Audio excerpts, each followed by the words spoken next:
welcome. Now today we have a very tragic story to share with you guys, and I wanted to give you a heads up, a warning. Actually, before I start, I wanted to make sure I check these. There's a few technical thing I actually forgot. I'm sorry. Give me 1 second. I totally got confused and lost track there. Okay, so I think we're good now. Yeah, so today the topic is actually very tragic. We're gonna be talking about the situation where children get killed during a custody battle. So I wanted to give you guys a heads up that because the topic is very sensitive, there could be details that being discussed that can be very disturbing. It could be very triggering. So please, your discretion is advised. Please, if you feel that it is too much, please, tune out. Don't call in. I love for you to listen in, but really, please be mindful of your own emotional well-being if you're joining the call.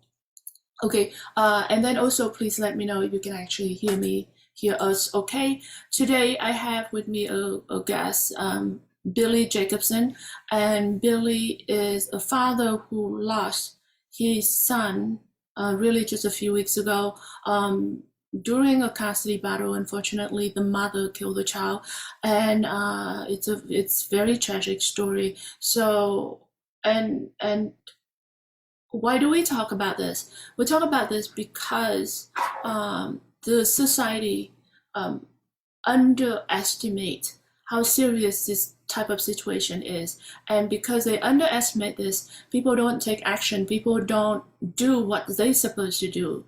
People turn the blind eyes and refuse to help parents when you're in a situation that you could see things coming, you could see that the situation is serious, and you're screaming and nobody else listening.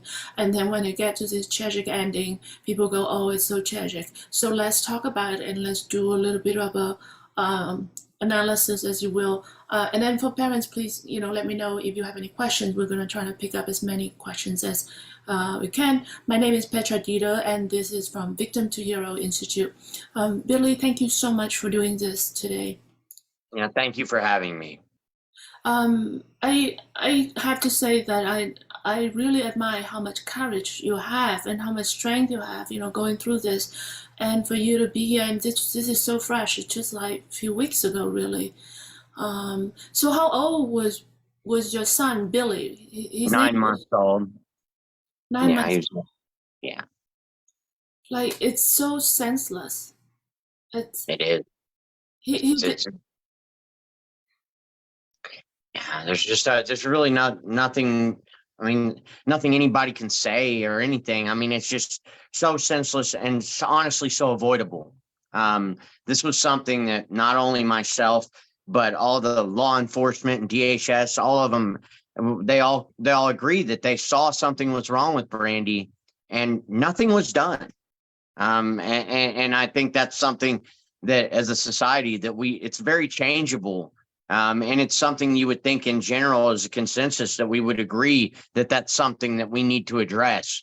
I feel like that you're going down the correct route on this. Awareness is so big to this situation right now. Our society as a whole has changed so much that the dynamics in relationships and parenting, we have to adjust our laws to go along with that.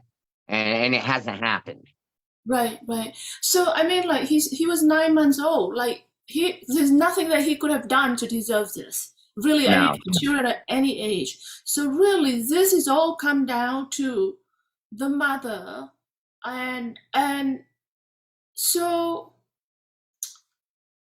okay, let's I'm gonna be jumping around, so that's not good. So let's just start, I guess, early on. Okay, so actually, there were 3 children that were killed at the same time. Yes. With 3 different fathers and the same mother. Yes. And so Brandy is the mother that you refer to. So okay, so you met. So Billy, your son is the youngest one. So obviously you met Brandy, with her already having the other two children, Yes. um, did you have any observation about how Brandy was with the other fathers? At first she portrayed it as the other fathers were horrible people, didn't want anything to do with their kids. And with the first one for Bryce, the 5-year-old autistic boy, I didn't ever really get to know him or be around him when he was around his kid or anything like that. So it was really hard for me to know or drawing my own inference on it. Now with Shay, Noe's dad, the 11-year-old, when as soon as I got to meet him and see him around Noe, he was trying to be a part of her life, and a very healthy part from what I could see. And I've gotten to know him fairly well now, and I mean they were amazing. Brandy tried on a regular basis to step in the way of that. It was, at first I thought it was just about what was good for the kids. And I was all for that. I'm supportive in that, if he's not being a good influence or taking care of his kids, of course he does not need to be around him. It is what it is. But in this case, he was. And it would be just random, like if she got pissed about something or had a bad day, all of a sudden he wouldn't get to see his daughter.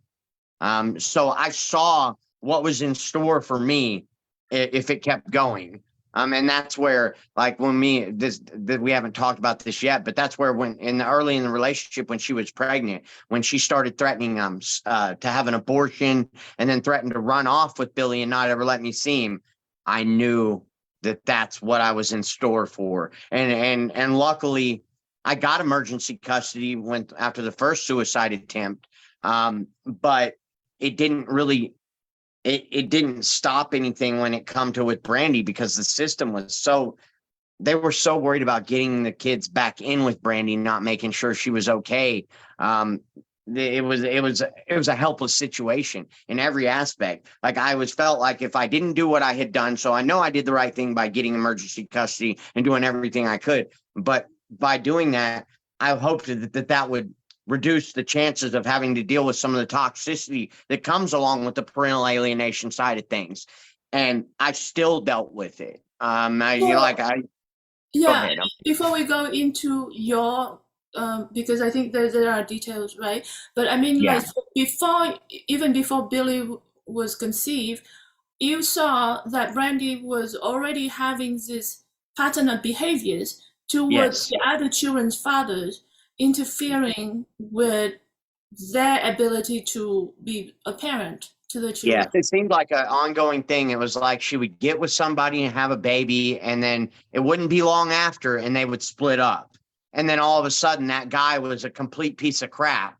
Right. And as far as she explained it, and she didn't want him to have anything to do with their kids. Right, and And you bought onto it, right? When you first yeah, started, you believed her. You yes, And this is the problem with parental alienation, is that the alienators will give these stories to family and friends and to the children. Your father is horrible, your mother is horrible, and other people around you. There's no way for them to know, because especially for yeah, you, like, you haven't met them, you're new in the relationship. Obviously, you were, you with her. You. yeah. So of I course you trusted her. believe her. Yeah, I trusted her. I believed her. I wanted to see the best in her, and that's what she showed me. Where it really started changing is once she became pregnant. That's where I guess maybe my only way I can look at it is maybe she got so sick because she had hypermesis gravidarum, I think it is, something like that, where she was sick morning and night. And I feel like her keeping up that facade of who she was showing me was too much for her to handle once she started getting sick. And then that's when the whole Brandy really came out. Right, Um, right. So yeah, like you said, it's a fake facade, was up for a long time at the beginning, and but yeah, yet you start to recognize that there's a pattern of behavior. It's not a one-off incident, yeah, right? It was yeah, happening over and over, where there's no excuse whatsoever, but just because she feel like it, she doesn't allow the child to see the father. yeah, And then now you're you guys start to, Billy's being conceived, she's pregnant, you see that there's a child coming. Now you were threatened at that Yeah. point. So she started to like, so it's not just her own decision. This is Yeah. you guys joint. Yeah. Billy Yeah. is Absolutely. involved, and yet she threatened to abortion, running away. Yeah. Right. So then how did things go? And then what happened from there? Well, I stayed with her. She begged me both of those times that happened. I tried to split up with her because I've been through a lot of drama with my baby's mama from my daughters and stuff. I'm going through a custody battle with her right now. And I knew that it was going to be a problem, and I wanted to try and avoid it. She begged me both times and told me she was going to change. She wasn't going to act that way anymore. And I've got a baby on the way. I want to think that it's going to be better. I want him to have a good life, and so I stayed with her. I tried to tough it out, and we ended up. Her grandparents got sick. They were getting older, and they've been having some health issues.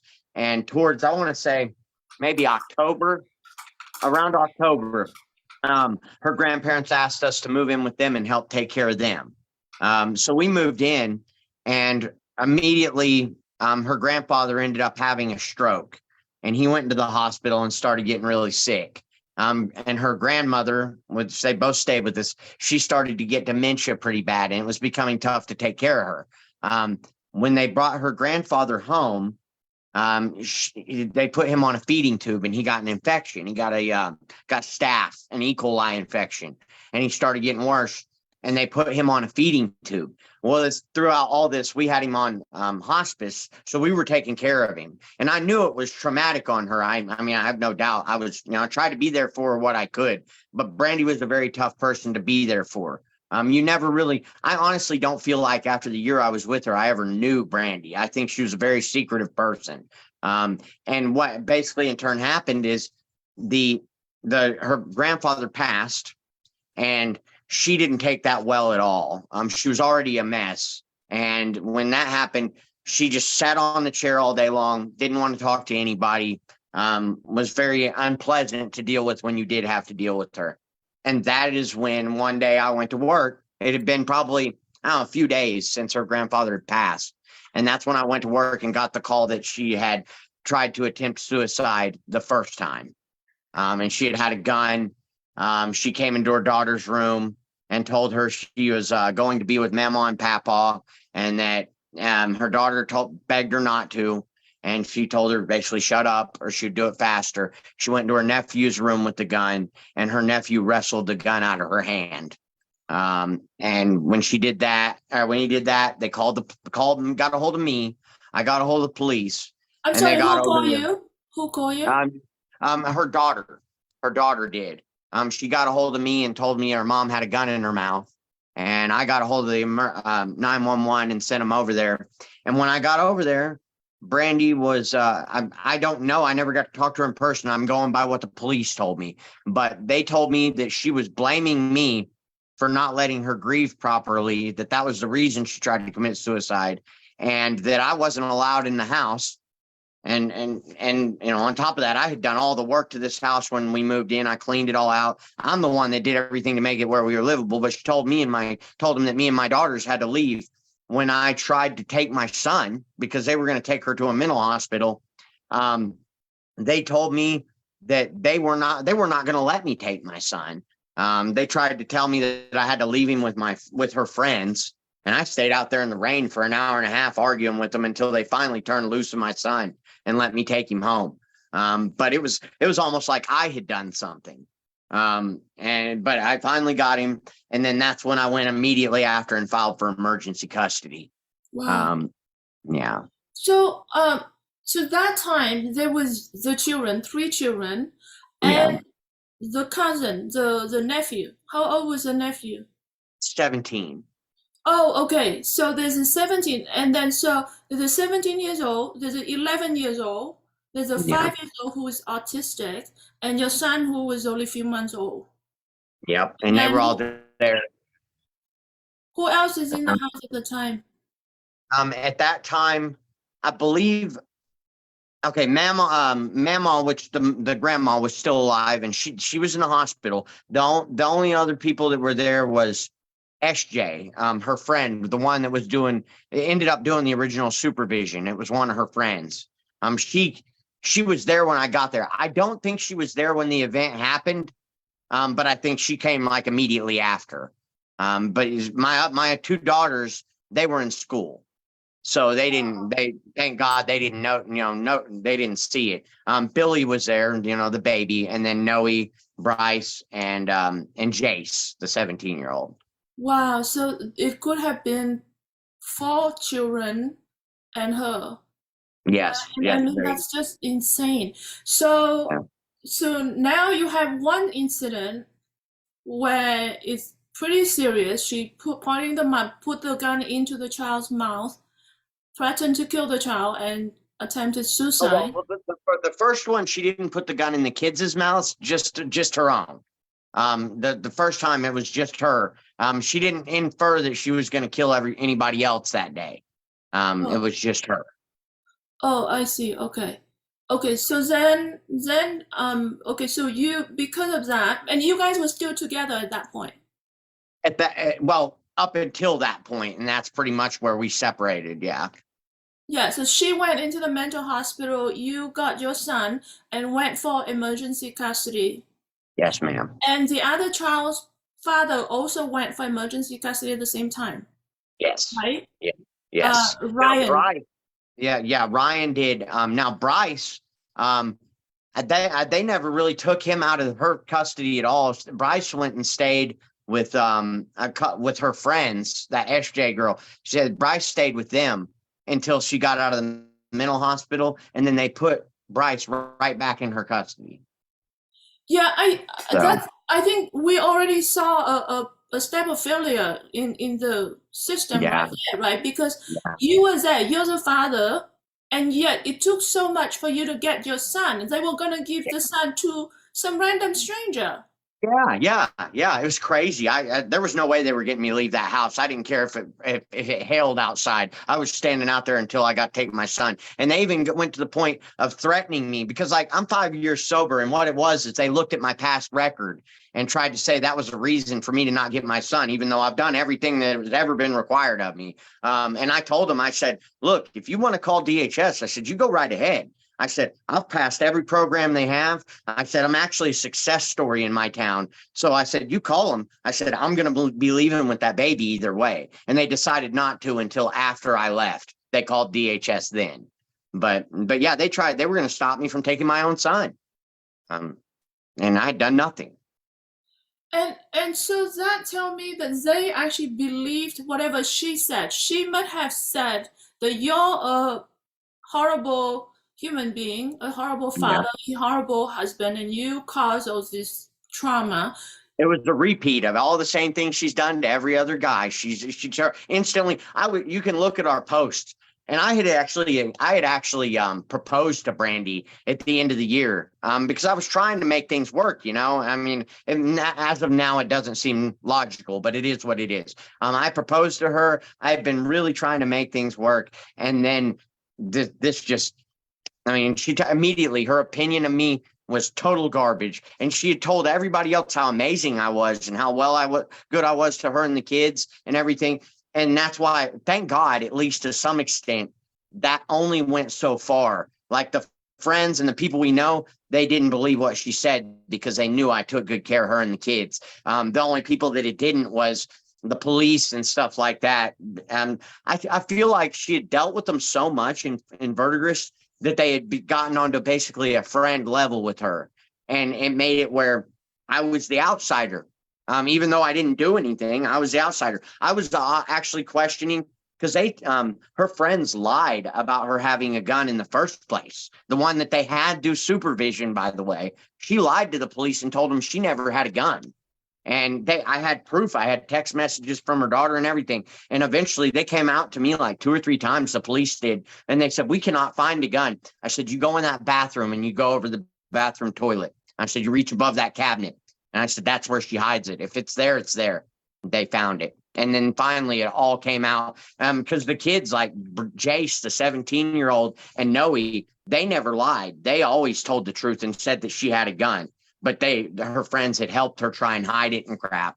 And but Sorry, yeah, I just want to, because we had the audience that doesn't know the whole story, and I want to make sure the timeline is yeah, together so people, because like people can actually follow. So you yeah. mentioned that her grandfather passed. When was that?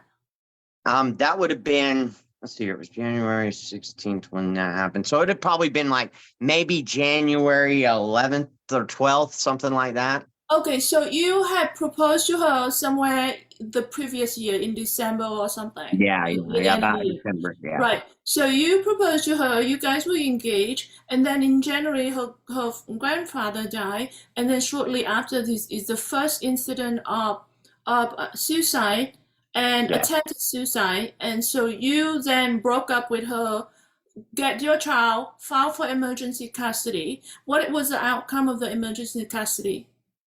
Well, I ended up, having him full time, for at least, it was probably a month or so.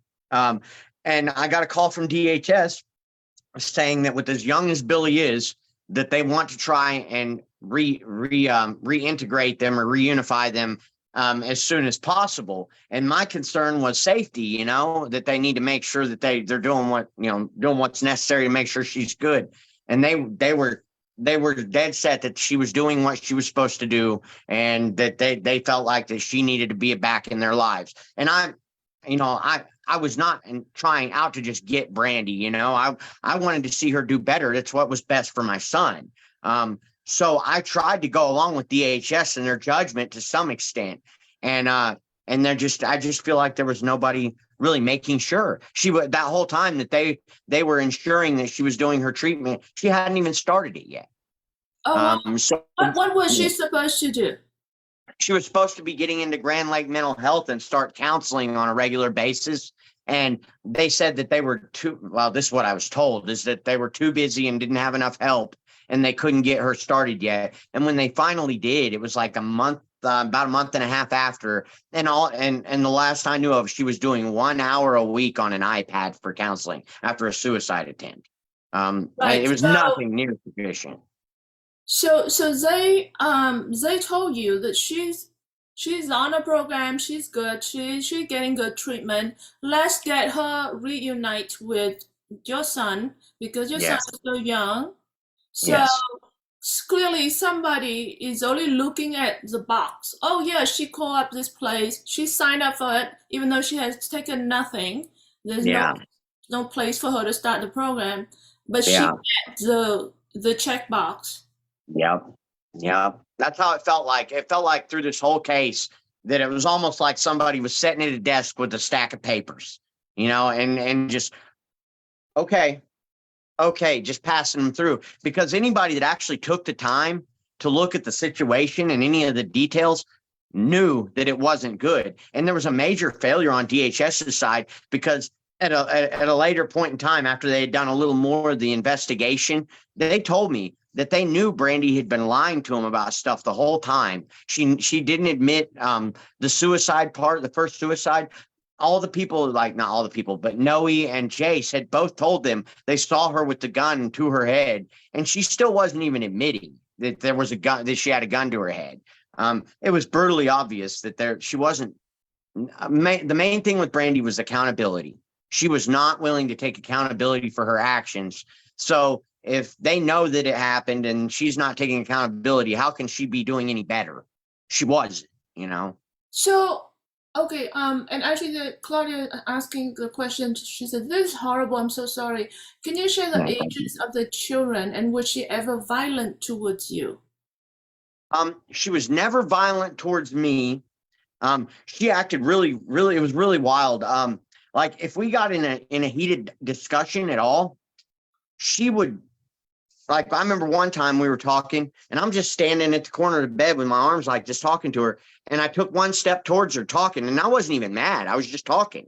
And then she like hunkered down and went like this and started to, no, no, no, like I was going to hit her or something. It's never been on that level with me and her at all. There was never physical at all. But what I did notice was like, there was a couple times in our relationship where she wasn't feeling good, and like Noe was the one that got the biggest ass end of it. She came in there, and her mom just starts screaming at her and telling her to get the f out of her room and blah blah blah.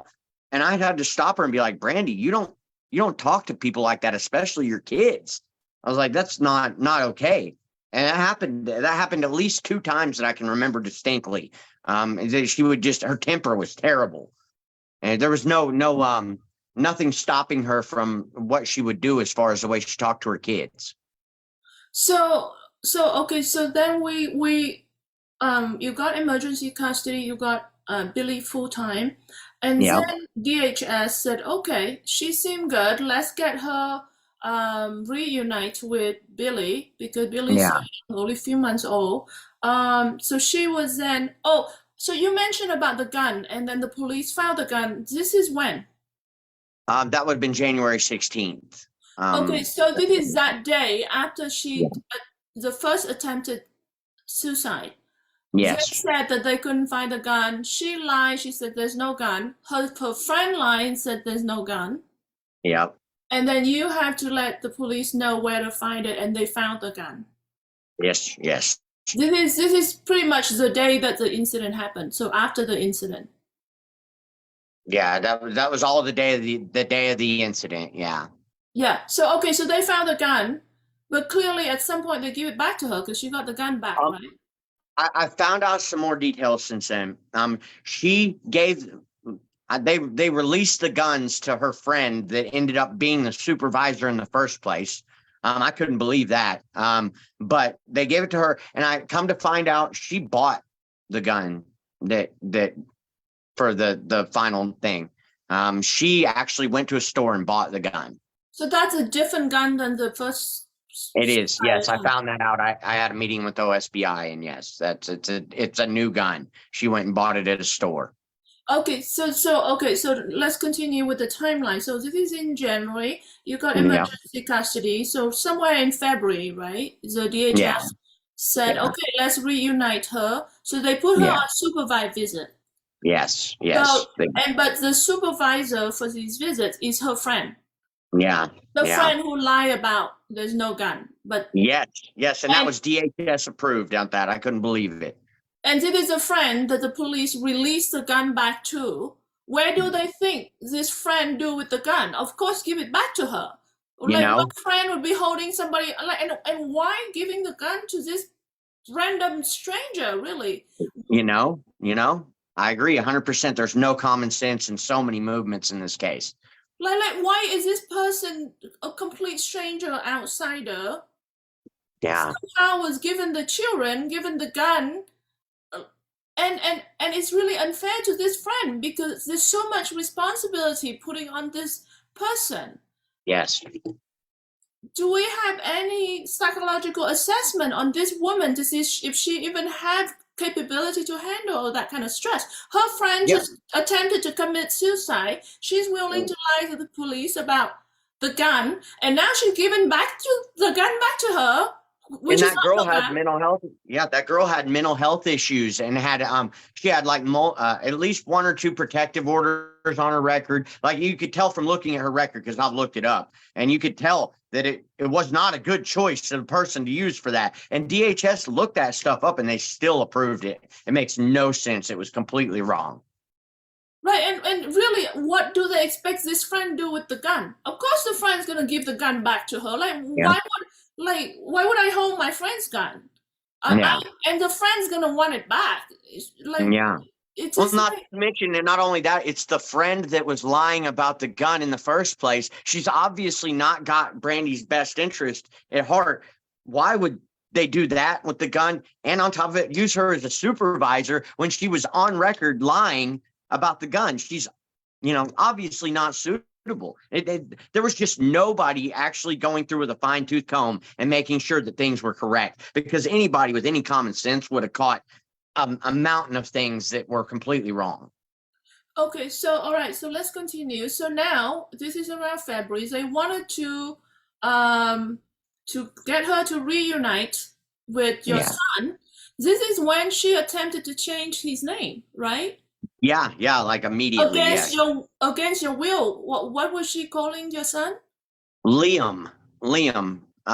She, she had mentioned it once before, when Billy was really young, but we weren't. It wasn't like an issue or anything like that. She just said, "I would have liked to have called him Liam," and I was like, "Well, it is what it is." We talked about it. I mean, it was fine. It wasn't a big deal. And we never talked about it again. It was nothing. When she did it, then it was straight out of spite and anger. She wanted to push me out of the situation as much as possible. Um, And she and she, Go ahead. I'm sorry. she no, it's okay. Go ahead. Yeah. She just made sure that, like, it was trying to push me out of the picture, but she was weird about it too. She was afraid to say it around me. Like at first, the way she handled it was really odd. Like she would never call him Liam around me, and then she started posting it on Facebook, but blocking me so I couldn't see it.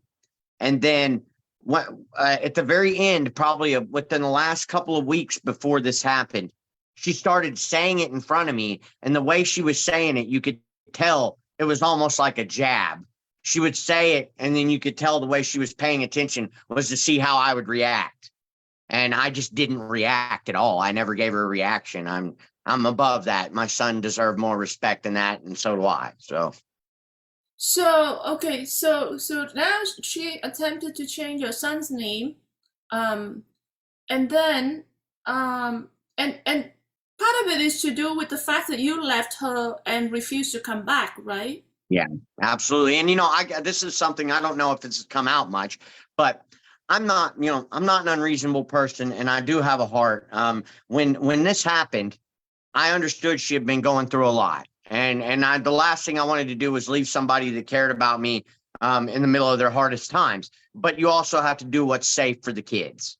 And I told Brandy, I said, look, I said, if you're serious about this and you really do love me and you do want things to be good, I said, go do your counseling, go do everything you're supposed to do. And I said, one of the other caveats I have is you have to take responsibility for your suicide attempt. You constantly trying to tell everybody that it's my fault because I didn't allow you to grieve properly or whatever it was, is not allowing you to grow as a person or learn from this situation. You're just putting it off on me. And I said, I can't do that. And that was the problem. Brandy never did that. She was real upset about that I wouldn't take her back, but I gave her the door. I gave her the key to do it. She just wouldn't put it in the hole and turn it. And so, there's been some criticisms of me for the way I handle things and leaving her in her worst times or whatever. No, I know now, obviously, I made the right decision. If I hadn't, there would have been 3 more coffins there. I don't doubt that one bit. But I gave Brandy the opportunity to try and fix things.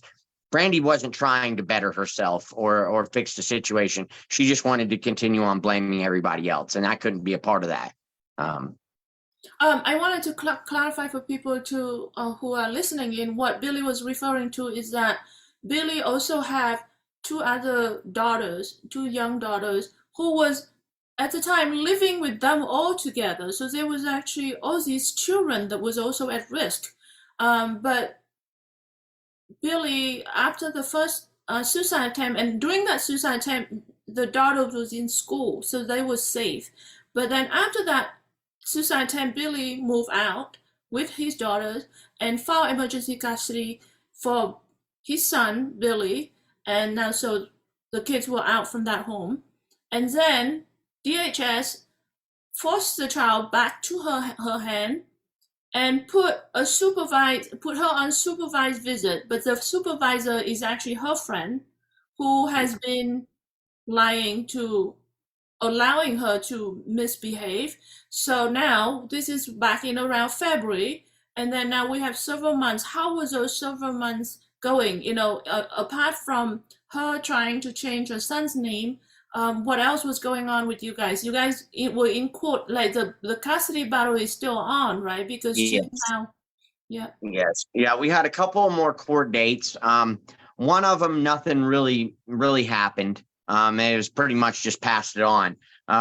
Throughout this time with all this, with Brandy getting the visitation, she, I've got a whole notebook of dates where she would back out of getting Billy over any and every little thing. Like I don't know, the way I look at it, and from what I can tell, most parents is if you're a parent, you're a parent.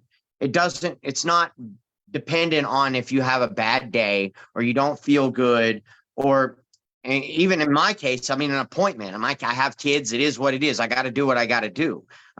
With her, it was like okay, here's a good, for instance. One day she told me she had a doctor's appointment. She couldn't get Billy. So we kept Billy. And about a week and a half later, this all blew over. A week and a half later, I was talking to her and she's like, well, I hate it that I missed that day with Billy. And I was like, what are you talking about? She goes, well, I had a doctor's appointment at 9:30 that morning. And I went to go and it ended up being on a different day. So I missed out on the whole day for no reason. And I'm sitting here thinking, I live 2 miles down the road. Why would you not be calling me to come get your son? If if you're that worried about it, why are you not trying to make an effort? And it happened regularly. We couldn't make plans to do anything because Brandy would back out every time anything would happen. It was very tough because she was constantly trying to play me. And like, for instance, my mom did a lot of the transfers. Brandy kept acting crazy when I go over there, like start yelling at me and stuff. And I was like, Mom, I need your help. Can you start doing the transfers? Because I can't deal with her. I think she was trying to create a charge against me or something. So when we went to court, I would be in trouble. She even stuck a camera on a 1x4 out in front of her door, sticking out like this, and tried to get me to come into her yard and come up close to talk in front of the camera. And then she'd try and start fights with me. And like, here's another one. Like when we would bring Billy over there, pick him up, she would almost every time say that Billy's butt was dirty or it hadn't been cleaned or was red or whatever else. She brought pictures to court to my attorney, and my attorney looked at them. There was never anything in the pictures. I mean, she was like, what are you looking at? And she's like, well, it looks red right there or whatever else. She was constantly trying to find something that we were not doing right with Billy all the time. I couldn't do perfect. I was providing the diapers. And I would buy them for her, and I'd bring them over and I'd hand her the diapers, and she'd be like, I don't know why y'all don't just start buying Loves. She's like, that's obviously the better diaper and blah, blah, blah. It was just, there was no give and take. It was all, let's go for the jugular. I'm mad at you. I hate you because you're not doing what I want. And it was never about what was good for the kids. So yeah, so she was setting you up for the custody battle. She's Yeah. out there to set you up for failure. Yes. She Yeah. was trying to trigger you, trying to then set up, and there's nothing innocent about this argument because she's already set up to make sure that if you happen to react to anything that she creates, she would have it on camera. There's nothing Yes. Yeah. innocent about it. This is no like, oh, we just happen to have this argument, and Oh she's yeah, ready for there it. was one. Yeah, there was one day in particular. This one was really crazy. We pulled up and I started going when I went to pick up Billy or drop him off. I would stay out in the road. I said, "To heck with it. I'm not going in her yard." And so we stopped the road. I had my mom go with me so she could videotape in case anything happened. It got that bad we had to videotape every time. And when I showed up, she goes, "Oh, come on up here." So I was like, whatever, I went to go walk up into the yard. My mom was behind me, and I got 3/4 of the way to the door, and she goes, "Get out of my yard." She's like, "I'll call the fucking police." And we both stopped dead in our tracks, like, whoa, whoa, whoa. And we went back out to the road, and I have a videotape of that happening. But yeah, I mean, it was like, she was looking for anything and everything to try and cause problems. It was like, it didn't matter what we did. She would always come up with something that we had done wrong. I was buying Bryce clothes, her 5-year-old autistic son, because I love those kids. Those were my babies too. And I bought Bryce clothes because she told me he didn't have clothes and stuff for school or whatever else. And I said, okay, well, I'll go buy him some clothes. I bought him clothes, and I didn't know this till after. The girl that was the second supervisor that took over after the first set, she was in there with Brandy after I brought the clothes. And she told me that because Brandy was really nice to me about it. She's like, "Thank you so much. I appreciate it." All the story. Then she went inside and was putting clothes on Bryce, trying them on.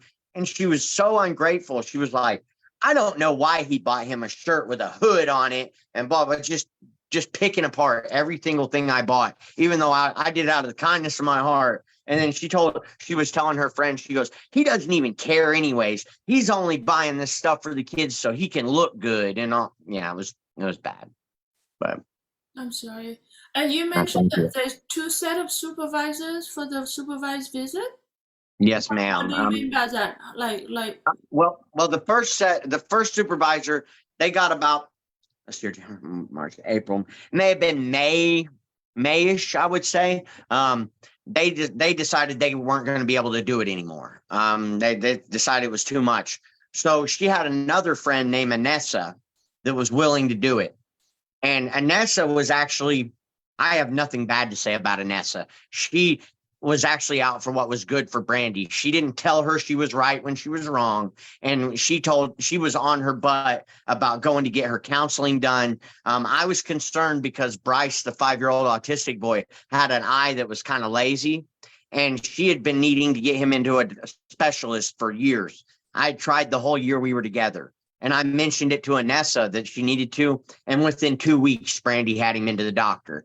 So Anessa had done everything she could to try and help Brandy. It was not her fault that she was not a trained professional. That's something that they should have ensured was done. And that was not her fault. But she did everything she could. And then look what happened. You know, we'll probably get into it here in a minute. But she was the one that got locked in the garage. So, Yeah, so um, please tell us about what yeah. happened today. Yeah, yes. I think I was in Tulsa, or no, I was in Claremore. Anyways, I was coming home, and I got a call from the Verdigris police that said Brandy had Billy that day. Um, she had called about a week and a half before and asked for an extra hour that day. I didn't know why, but I told her yes. Well, I got a call about 3:30, 4 o'clock from the Verdigris police saying there was an incident at Brandy's house and that they have the house surrounded right now. That Anessa had come over there. My understanding was that Anessa had been supervising all morning. She had not. Brandy had not told the truth about that. Anessa had been gone, and she was supposed to go pick up Noe, the 11-year-old, to go from her dad's in Owasso and bring her back home so she could be with her mom for the evening. So when she got over there, she went in the garage and Brandy closed the garage door. And Brandy told Noe, the 11-year-old, to go in the house. And so she did. And Brandy closed the door. And Anessa went over to the back seat to go get her kids out. When she reached in to unbuckle her 4-year-old, she stood up and Brandy had a gun to the back of her head and told her to give her phone and her keys, that she wasn't going anywhere. And she went in the house and locked a big solid wood door and locked her in the garage. Well, Brandy had told Anessa to get in the car. And so Anessa did. She sat in the car for a few minutes and she eventually decided this wasn't, she got to get out of the car. Something's not right. And she got out and she said she had thrown a fire extinguisher and a bunch of stuff at the door to try and break the door down, and she never could get through. She said she heard what ended up being a couple of gunshots. She thought it was a door slamming, and it was a couple of gunshots. And she freaked out. She broke out the garage door window and took some Roman candles that were in the garage and started shooting them out of the garage window until the police saw it. A patrolling officer saw it, and they got to the house. They got her out of the house, Anessa, out of the garage, but they could not get in the house. And that's when they had gotten a hold of me, and I came over there and I waited outside. The SWAT team was out there and everything, and they were using bullhorns trying to get her to answer. She wouldn't answer any phone calls or anything. And several hours later, by about 7:30 at night, they finally decided to breach. And they went in and they went through the whole house. And in the back bedroom, they found her on the bed, and she had killed all 3 of the kids. I I don't really know 100% of the timeline yet, but from what I understand is they believe that Brandy had killed Bryce and Billy before Anessa showed up with Noe, and then she took Noe in and killed her too, and then herself. I'm sorry, just a little detail. You mentioned that the visit supervisor also brought her child to the house. Yeah, she had two children with her, a 4-year-old and a she had her baby, which is about a month or two different from Billy, maybe 10 months, 11 months old. Oh my God, so there's a lot of children involved, and here you got a supervisor that is not being able to really supervise a visit if she has her own little children and she was supposed to be there, not to drive off to pick up a child, because Yeah, the point of supervised visit is to be there, right? So for yeah, some reason she had yes. to go, and so there's something about this whole arrangement that was like people really haven't thought through that process and trying to like how Well, would that on even top of work? that, not only her not being able to be able to supervise the way that we would need, um, that also when there's a risky situation with the suicide and guns involved, you're not only putting my children and Brandy and Anessa at risk, she's bringing her own children into that home and putting them at risk. That makes no sense whatsoever to do that. Yeah, it's yeah, and then yeah, like you said, because you're dealing with this is a high risk situation with someone that had mental illness, somebody who has tendency to use weapons, Yes. guns, and yet yeah, like obviously the supervisor here is not appropriate, not the right person to. Yeah, yeah, absolutely. And that's one thing I definitely want to stress, is that I don't blame her. She's a mess. And I rightfully so. She was trying to do what she could, and her heart was the best thing. And I feel like she did that to the best of her abilities. Um, I just feel like it was a failure in the system and how it was set up. She should have never even been an option. Right. Um, Yeah. I mean, that's a lot of responsibility to put on her. It's just yes. ridiculous.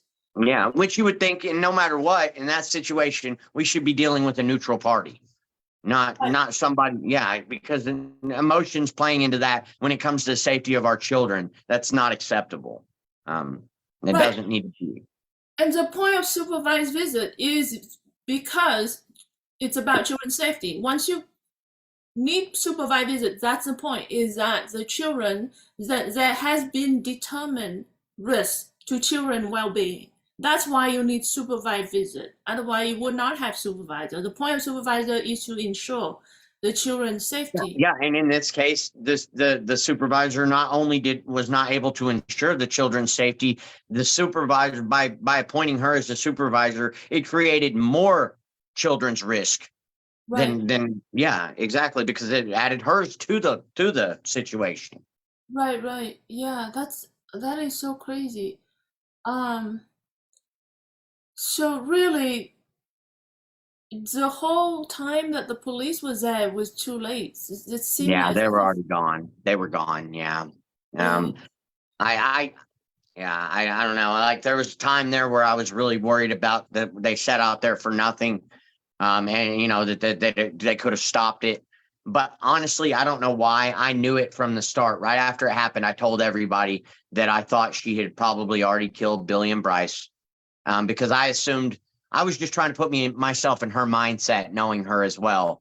And I was thinking, Noe was a fighter. Noe would have fought back, especially if she had knew her brothers were dead.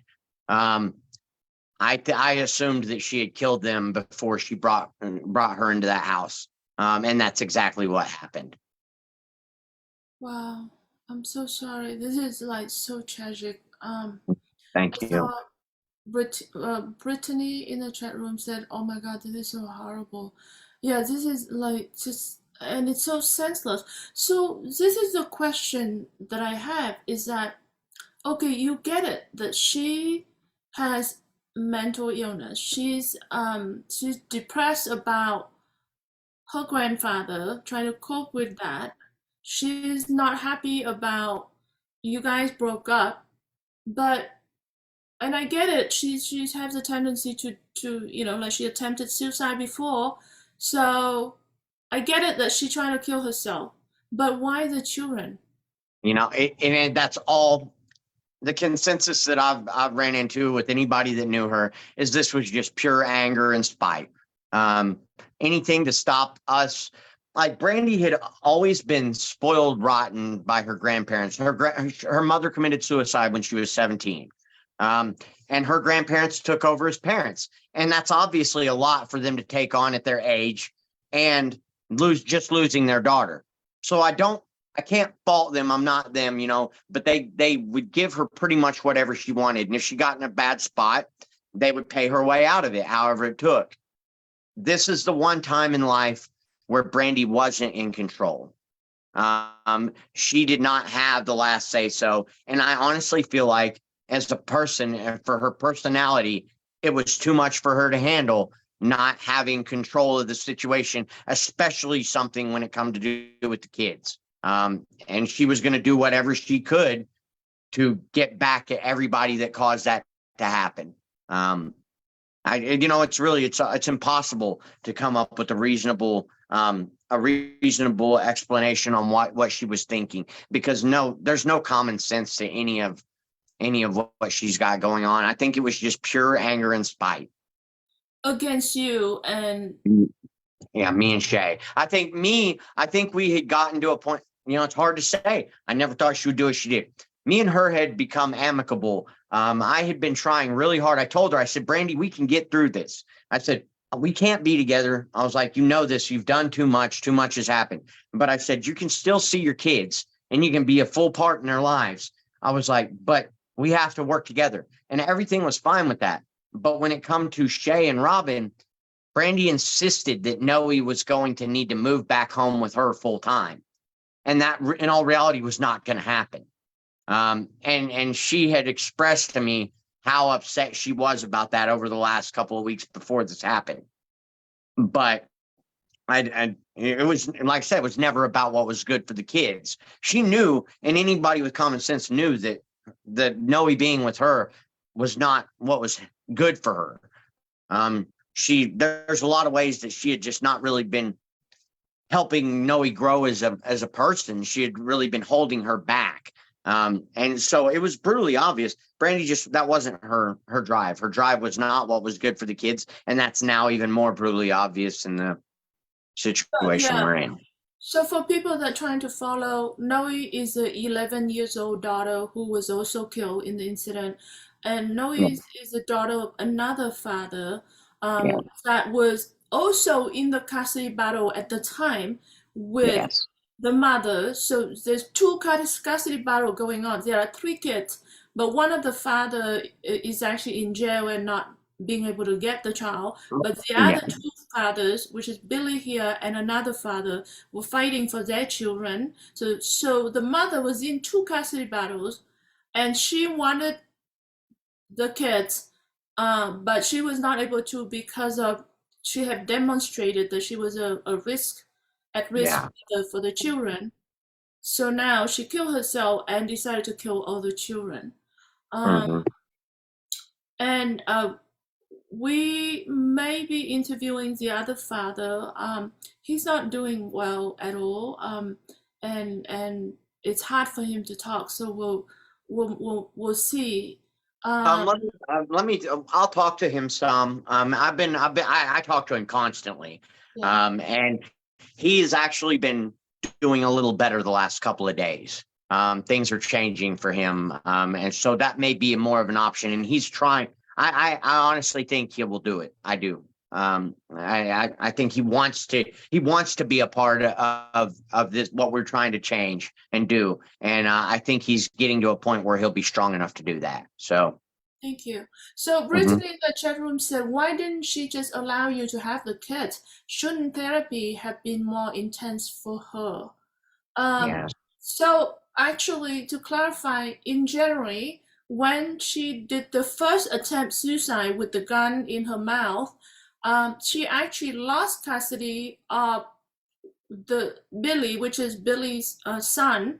So Billy went and filed for emergency custody. She lost custody of the youngest child, and I think she still have custody of the middle child, the 11 years old daughter, but not full time, right? So the 11 years old was going back and forth, or how? Yeah, yeah, yeah. The 11-year-old was going back and forth.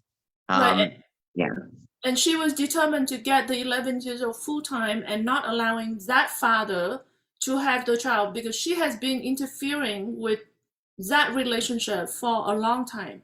She has yes, been nonstop talking about how bad that father is and how he's all the explanative words about that father. And yeah, so now she's trying to prevent Billy as well and trying to get the younger one as well. Yeah, it's a good question. Like, why didn't she? It's that's the thing about alienators is that, and Billy was saying this is out of spite, out of anger. The mother want to punish her ex partners, these exes. She's angry. She wanted to punish the fathers, so that's why she didn't want, and she wanted to have the last say. I mean, really, yeah, this is the ultimate, like, yeah, I have the last say. I yeah. kill the children. That's exactly how I take it. Is okay. Well, you're gonna do all this. Well, this is the last word right here. I'm gonna get my final word in, and that's exactly how it felt. Right, because they just the custody battle hasn't finished. They still actually was having court dates coming up. I mean, Billy has court dates coming up about Yeah, custody, and Noah custody was also still in court. So yeah, there's custody battle going on, but she know that she was likely not going to win because yeah, she set up all these things to try to make Billy the bad father, but yet she still was not winning. She was trying to make it as if he did not take care of the baby well, having, pretend like he had rashes and not being taken care properly and not having good diapers, and how trying to trigger him to get him angry so that as if he's a bad father. But she was trying to set up all these things, and she's trying to block contact with the other father, but she was not successful. She knew she was losing. And yes, on top of everything else that's going on in her life, she wanted to go, but she had to take the children as well. And yes, yeah, so this is yeah, this is really really tragic. But so um, like I said, yeah, we're probably gonna interview the other father soon. But and there's so many point of failure in the system. We talk about, and then yeah, I think the question here about therapy. Did you?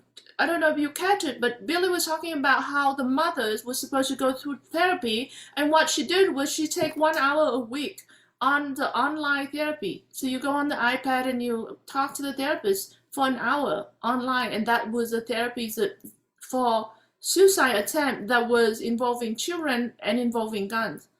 yeah. That's yeah, that's just not adequate at all. No, it's not. It's not.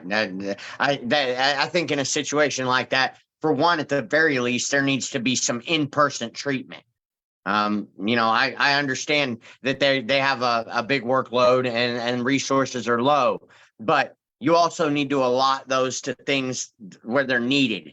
And this was obviously a high need situation, especially with kids' safety involved. There should have been much more intense treatment by far. I strongly believe that. Right. So now that things had happened, you are determined to not let their death go in vain. So you are now, and I have so much respect for this and so much admiration for your strength and your relentless determination. You wanted to make change to the system because you don't want other people to go through the pain that you go through. No, I can't bring my son back. He was amazing. He was my legacy, out of 5 kids that my family's had, 3 of them have died by the hands of their mother. My two nieces passed away in a car wreck about 12 years ago. Their mother was drunk and got in a bad wreck. And then we've lost my son. I have 2 daughters. There's nobody carry on my family name. Um, and with losing Billy the way it is, as senseless as it is, honestly, doing something about it is the only thing that's keeping my head together every day. I can't bring my son or Noe or Bryce back, but I can at least make it to where them dying wasn't in vain. And maybe if it saves one kid's life, and in the cases in the laws we're looking at, this won't be one child's life. This could be thousands of kids' lives. I think that we owe that. I owe that to those kids, because other than that, this was just completely senseless, and they were taken because of the anger and spite of someone that was supposed to love them enough to protect them, not be the end of their lives. That's the thing, right? We I think when you grow up, you get taught that, be careful with stranger, but really the monsters are the one The that's people. standing by the creep, like Yep. right next to your bed. The one that Yes. those are the real monsters. Yes, it absolutely is. You're 100% right. The people that are the closest to you seem to be the ones that can hurt you the very worst. Right. Because you're the most vulnerable to them. They know more about you than anybody else does. That's Brandy. Like, not to get on much of a side note, but I've been through a lot, and I'm 5 years sober, and I've done everything I can to get my kids and be there, and it's been a total uphill battle the whole way. When it come to Brandy, she used that against me.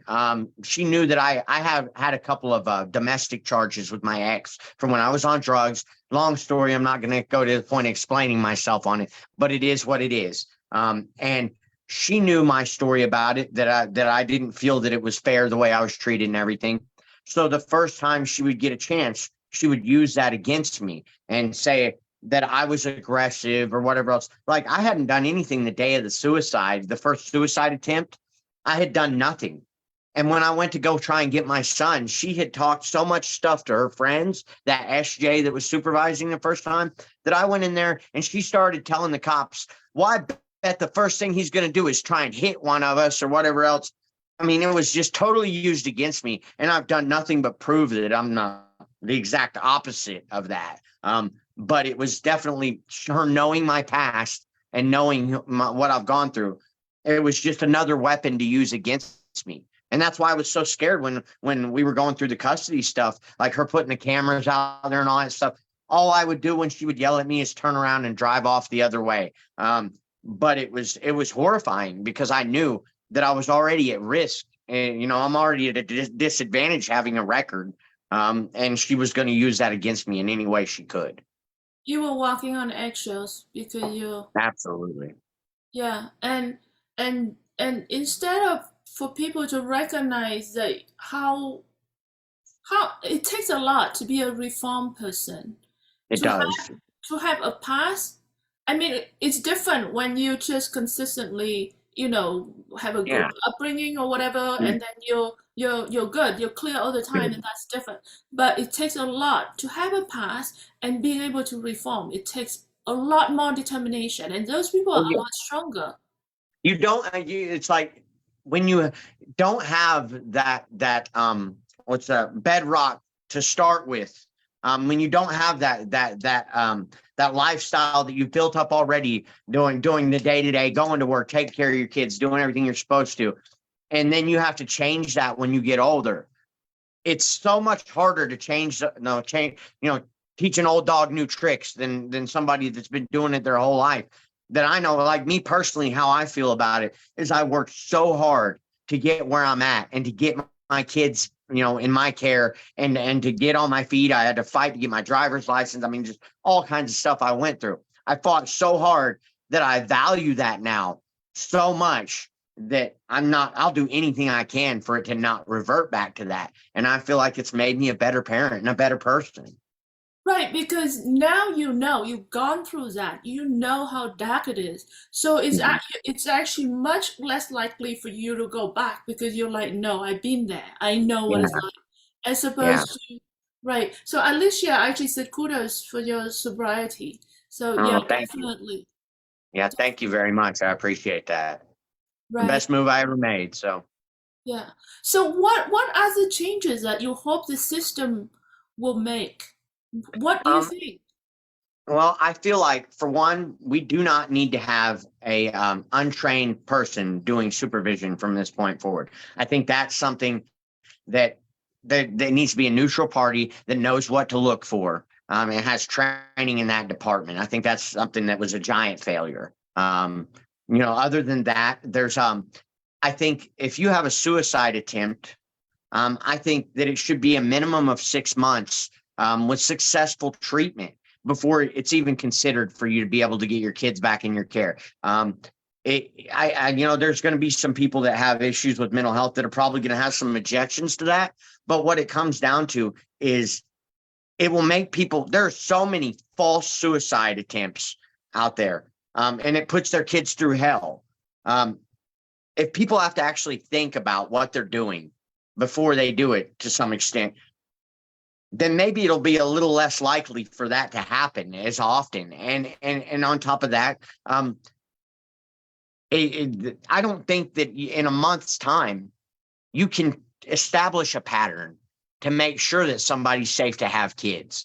If you're willing to have a firearm around your children, or even if they're not around, if you're willing to kill yourself when you're the person that is responsible for taking care of those kids and putting meals in their mouth every day, if you're willing to put them in that position, then I think 6 months is not unreasonable, for you to be established that you're safe to be in that position again. If that had happened, I think this would have been a lot less likely to have been able to occur. I think one other thing is, let's see here, we have the 6 months, and then that we also need to make sure. Let's see. I need to look at my list, honestly. Let's see here. I just sent it to you. Sorry about the hold up. Here it is. No, it's okay. Okay. I say I brought it up. I got about 10 of them here. Okay, well, anyways, the visitation needs to be done by a professional 6 months before that. A liaison. There needs to be some sort of liaison, or a assistant of some sorts to make sure information gets back and forth. We don't like the mental health facility. They did not. They knew that Brandy had not been telling the truth about everything. The DHS actually went and checked with them, and she had not admitted about the gun or it being around the children at all. And so once that was the case, you would think that when the judge tried to do any adjustments with visitation or anything like that, some of that information would have been privy to the courts, and it wasn't. Nobody was able to find anything out. So that at one point they had reduced her down to monitored supervision at one of the last court dates, but she hadn't done anything to do that. She had actually done the opposite and not done what she was supposed to do. So that was really not acceptable in my opinion. And then Can there I was, ask you, yes, you mentioned that so the gun that was used to kill the children is a different yeah. gun than the first suicide attempt gun. So she had gone and bought this new gun. Like, was she supposed to be able to buy a gun? Was that illegal or was that It legal? was absolutely legal. That's the thing. That's one thing that we're looking at is there's a possibility of a Brady law being enacted to where you'll get flags or points. Where if you have a violent situation, especially weapons involved, to where if you go to try and buy a gun, that they won't sell it to you if you have those points or flags going on. And if you do own firearms and you have points or flags come up like that, that they will send somebody to your house and come interview you and make an educated decision on whether you're suitable to have firearms at that point in time. And I think that that's something that would have definitely helped in this situation. Right. Because I think my concern is that the first attempt, and I get it that we are in a country where gun law is a very big debate, but the first suicide attempt was with children being around her within the Yeah. household without other adults. She's the Yeah. only adult, and she was attempt suicide with the gun to her head with the children around her. Yeah. And so it's not just a simply like there are people that collect guns and the people who go to the shooting range, and that's different. Yeah. And I get it. Like, yeah, you but this is not, this is someone that involved in gun usage around children, and the children know it. Children even report to you and to the police that yeah, she has a gun, she has a gun, she has a gun, and even when the police couldn't find it, it's the children that said no, she had a gun. Yes. Yes. Absolutely. Yeah. It doesn't make any sense. It should have never been able to happen. That's one thing I think definitely is something that needs to change. Because a lot of people I've talked to, and when I talk to them about that, they're like, well, she had a suicide attempt. Well, then she shouldn't have been able to buy a gun. And I tell them, like, there's not any laws in place to stop that from happening. They just assume that if you have any mental health issues, you're instantly not eligible to buy a gun. And that's not by far not the case. Right. I'm sorry, you were going through your list. Please continue. I think I Oh, yes. Yes. Okay. The number one was the supervised visitation by a trained professional. Number two was 6 months before family reintegration. Number three was family integration should be would have to be. This is the other one. Family integration should be only done by a licensed psychiatrist, and it needs to be done where there's accountability for it if they're wrong. That was what happened in this case. A psychiatrist absolutely signed off a week and a half before this happened that she was safe to be with children. There's no accountability for that now that she was not. That's something I think people would put more weight on their decision if they were accountable for it after the fact. I know at least in this area, they are kicking people through the mental health facilities so fast that it's just a stack of papers on a desk. Sign it and pass it on, sign it and pass it on. I think we need to have more thought in situations like that when it's a decision that the safety of children is at risk, you know? Yeah. So for people that are listening, if you wanted to help making the changes, Billy is very determined, but the more help is gonna be better. So if you guys wanted to help, and this doesn't have to be just in Billy's state, which is Oklahoma. It can be any state. If you guys wanted to make the change with things that you consider to be valid, I know Brittany said those are the valid points so far. Yeah, so if you see that these are the valid points and you wanted to help, let us know because we can put you into the team that working to make this difference because we want to make Billy's Law into a reality. Let's make change and let's make sure that we protect children because there shouldn't be more lives lost. There I shouldn't be. agree. I These, agree. these children have done nothing to deserve this, really, and you cannot blame any of the children, and so we have to make this change. And we see the system fail over and over all the time. We I think that as a society, we started to say things like, oh, we recognize now that, mental health is a big problem in our country and that, we need to talk more about mental health. I think that there's a lot of things that we don't talk enough about. And a lot of it has to do with the fact that people don't recognize how serious it gets. And that's why we're talking about this case. We're talking about 3 children lives lost senselessly. and And and I so mean, in all reality, I have my anger for Brandy. I'm doing my best to not hate her because I try not to hate anyone. But in all reality, our system failed her as well. Um, she there's more to this whole case. This didn't just start in January as far as Brandy goes. Brandy had been shot in the chest in an earlier time, in an earlier relationship. And the way she explained it to me was the guy that she was with shot her in the chest. Now that Brandy has passed, I spoke to that guy in particular and several people that knew her at that point in time. Brandy shot herself in the chest.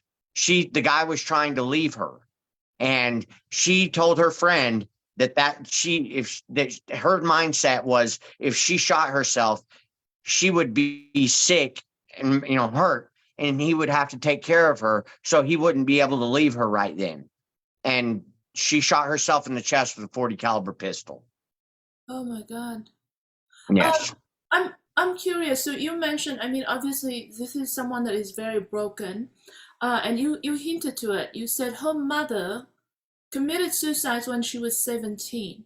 So this is Yes. someone that had unhealed childhood trauma. What was the situation with her father? Her father, it was an abusive situation. They didn't have anything to do with each other. And from what I know, there was some sexual abuse. See, so now I'm actually, for people that I would say a long time ago, when I hear that, I would just go, oh my God, that's terrible. The father was sexually abusive to her and etc. A horrible father. Now I'm Yeah. actually questioning that, and I'm wondering if the mother was also brainwashing Brandy to believe that her father. It's not impossible. I don't doubt that. Brandy, she had to have learned that mindset somewhere because Brandy was anti-male. I mean, no doubt about it. When I got with Brandy, she was with a woman before she was with me. Um, she had a very negative connotation towards the male side of things. We were talking a couple months after we were together, and I said, Brandy, I said, I don't really know if we're going to be able to make this work. I said, I don't really know if you can get over your issues towards men, your animosity. I said, I've never done anything to you. And I was at this point, this is me assuming that the stories she had told me about other people were true. So I said, I'm starting this off with a bum leg. I said, it's already hard enough to make a relationship work, and especially you getting pregnant as early as you did in our relationship. I said, so I don't really know if we can get through this. And she swore up and down. She's like, it's not like that. She's like, I don't hate men. I'll do my best to make things work. I'll give you my effort. And that never happened. And the whole time throughout it, it was like for instance, I was all about the equal partners in the relationship. The world's different nowadays. I'm not trying to sit around and tell my wife what to do all the time or be in charge like that. But there's still natural roles that happen in your relationship, And she was so adverse to that. It was like, okay, here's a for instance. I was going to work every day, and I would get home from work, and then I would have to clean the house, cook dinner, and do everything.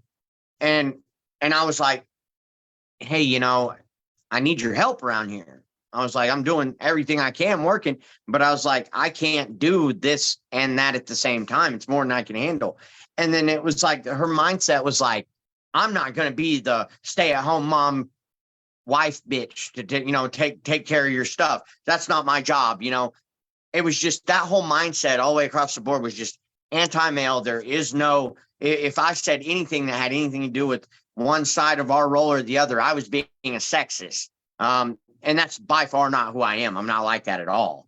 But it was just, there was definitely some previously embedded thoughts from someone before. And what you saying that tends to make sense because it had started somewhere. And I feel like at first I thought it started with Bobby, the 5-year-old autistic boy's dad, because I thought maybe that was where things got so negative because she explained that as a horrible situation. Now stepping back, I think that it was started earlier, and that's may have been partially why their relationship didn't work, was because she was already had such a negative connotation towards men. Right, right. Yeah, this is very tragic. Um, Parents, the other thing I wanted to ask for your help. I wanted to bring this type of conversation, especially about psychological abuse, to the wider audience. because for example, in this situation, you see that Brandy was never violent, physically violent to Billy. Yeah. It's not the physical violence, it's the Uh, psychological abuse. yeah. So I want to bring this conversation to a wider audience. So I put in a proposal with South by Southwest, which is a very big public forum for talk, and I want to bring a talk to that. So if you could help me by voting and sharing, I put the link into the chat room. If you could please help me by voting and sharing, because that's how they determine if a talk should go there or not. I would really appreciate it. So please help me with that. And there's a question here in the chat room from Alicia about was she ever been diagnosed with borderline personality disorder? No, not that I had ever heard of. No. I know she had serious depression issues, anxiety, ADHD, and she was what do you call it? Where she had seizures all the time. I forget the name of it, but anyway, she had seizures. But as far as no, not there was no borderline, personality disorder. There was no schizophrenia, nothing like that that I saw. Reality never seemed to be the issue with her. Like, it was just her perception of that reality was the issue. So yeah, I never really ran into any mental issues on that side of it. Right. And there's other things that I think there's a lot of opportunities that for it to be preventable. Like for example, the situation where Noah's father was not being able to access his daughter just because the mother says, "I will whim go today. I don't feel like it, so you're not getting Yeah, your daughter." Right? yeah, She was doing that kind of things. Um, where that is actually illegal, that actually is a criminal offense. But yeah, because Noah's father, and I could tell that he's probably not as determined as you are, because yeah, you stood there until you got Billy home, but Noah never, Noah end up with the friends instead of going. Is because sometimes parents don't know, but Well, one thing with I want to defend Shade at one point on that. The only reason that Shay even found out about the first suicide attempt was me. Um, and then once he knew, he stepped up and went straight for it. Um, it's just they basically cut him out of the loop completely. And Brandy telling everybody when she got the chance that he didn't have anything to do with her or anything like that. Brandy was a very believable person when she was being nice. She was very personable. I think she had just played the game so well that he didn't get the opportunity to really step up until that one time I called him. And then from that point forward, I mean, he was on it. Shay's a very much more passive person than I am as far as expressing what he thinks, but action wise, he's been behind me 100%. And I commend him for that, because I don't know how I'm doing what I'm doing, to be honest. I think it's a self-preservation method to an extent. I don't think it's always the most healthy, because I think it kind of postpones my grief to some extent, because I focus so much on making change and doing what I'm doing that I probably don't give myself as much time as I need to grieve.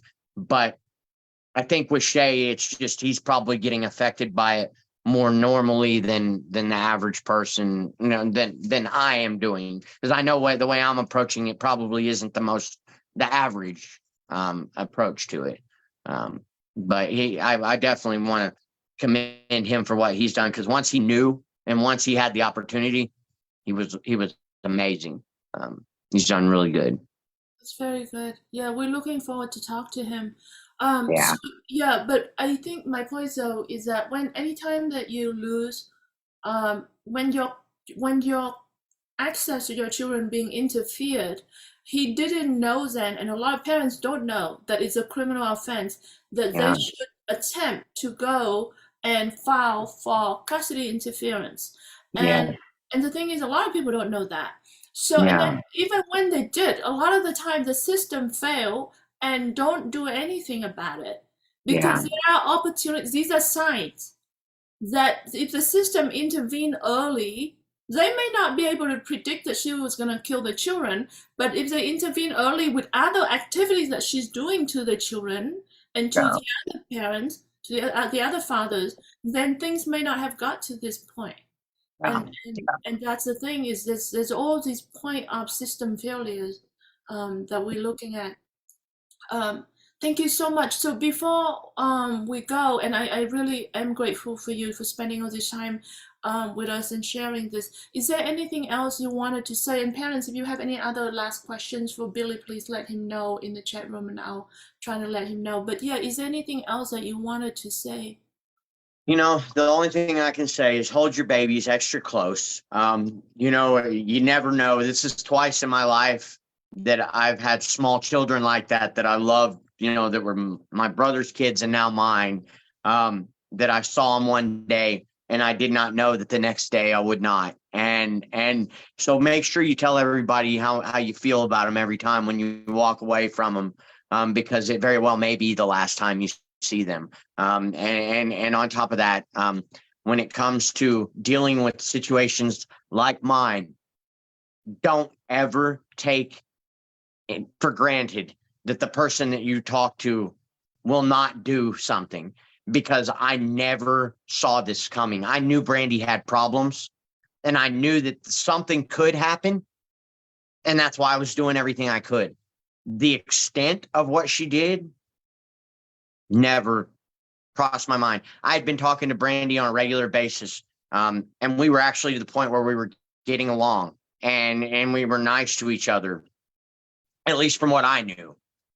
And this happened out of nowhere to me. I mean, I absolutely expected things to not be good, and I was worried something would happen. Did I ever think Brandy would just go out and kill all those kids and herself? No. I never thought that could have happened. So just don't ever count anything out when it comes to custody or a parent that is, for one, like you said, a possible alienation and having issues like that, because this was so out of the ballpark, not expected that she would do something that drastic, and she did. So I interviewed a number of cases that's similar to yours. One of the case is a 10 years old boy that his father killed him. And the thing is, when they went through that custody battle, and it was really ugly, sort of like yours, and actually worse because it went on for 5 years. Um, yeah, the mothers had always anticipated that he's capable of being violent, but she was always thinking that he's trying to kill her. She never realized that he actually killed the child, and so yeah. he ended up killing the child. Yeah, Um, I much more expected her to do something to me. I by far would have expected that. I mean, honestly, I'm surprised that when my girlfriend went to go drop Billy off that morning, that she didn't kill her. Because I would expect more towards me or her. But no, she went what would hurt us the worst. Um, and took our babies. right, yeah.